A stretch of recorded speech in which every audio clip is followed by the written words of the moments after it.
Welcome to this week's edition of the Empathic Designer Podcast. I'm your host Vaidishwaran. With the evolution of our approach to designing digital learning experiences, I will spend the next few minutes to discuss the relevance of providing on screen user instructions for our learners. So, why do users need user instructions? Traditionally speaking, users need user instructions to know how to navigate through the digital learning experience and derive the maximum from that experience. We live in a digital world today, and everyone, starting from kids in smart classrooms to industry professionals, are exposed to technology.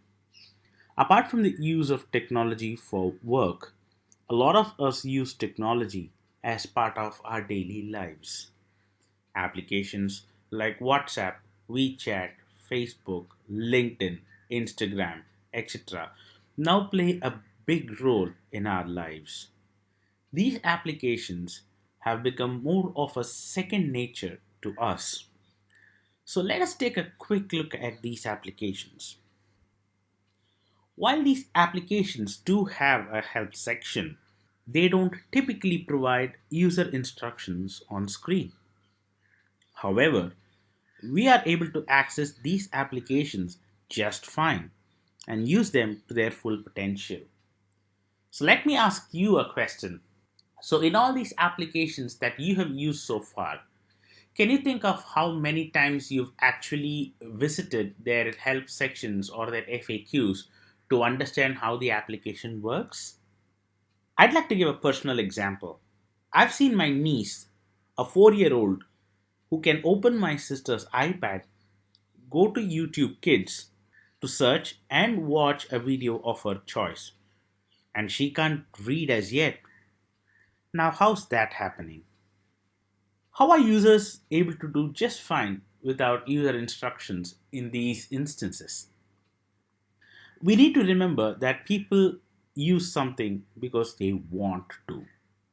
There are two sides to this coin: the content and the user experience. Sound instructional design strategies and user experience principles play a critical role towards achieving this.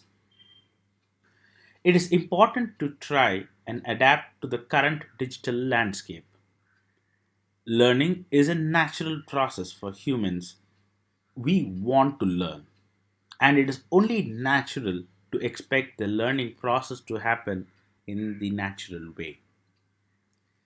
Accessing information and consuming content from the web has changed significantly over the years, and with the advent of HTML5 and responsive designs, we've come a long way from our click to reveal type learning experiences.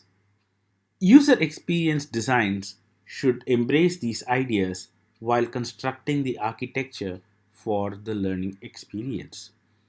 This should happen in conjunction with the sound instructional design principles.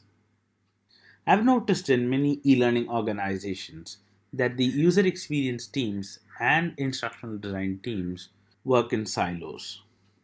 It is important to remember that they are not mutually exclusive when it comes to designing learning experience that is intuitive for our learners. As an instructional designer myself, I'm personally working on honing my user experience skills every day by interacting with UX designers from various industries and participate in forums to learn the greatest and the latest in the world of user experience. This is a good starting point for instructional designers to begin to understand the world of user experience. So, am I saying that we should all design our learning experiences to align with the popular applications that are out today?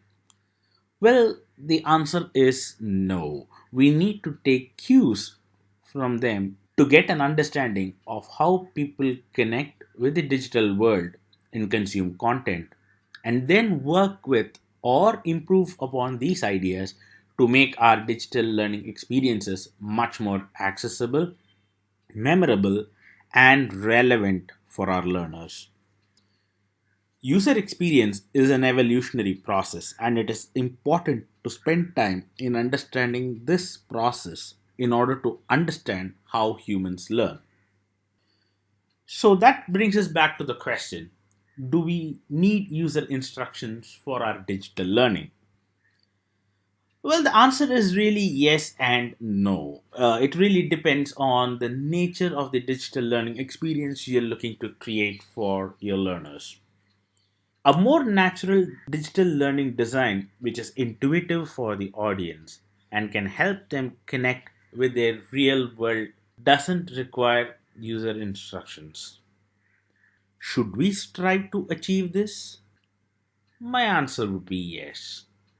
I'll talk to you again next week with another interesting topic. Thank you for tuning into this week's edition of the Empathic Designer Podcast. If you like what you heard, hit the like button and subscribe to my channel. You can hit the bell icon for getting regular updates from my channel. As always, if you have any questions or feedback, please leave a message on the comment section below and I'll be glad to respond. Thank you and have a great day.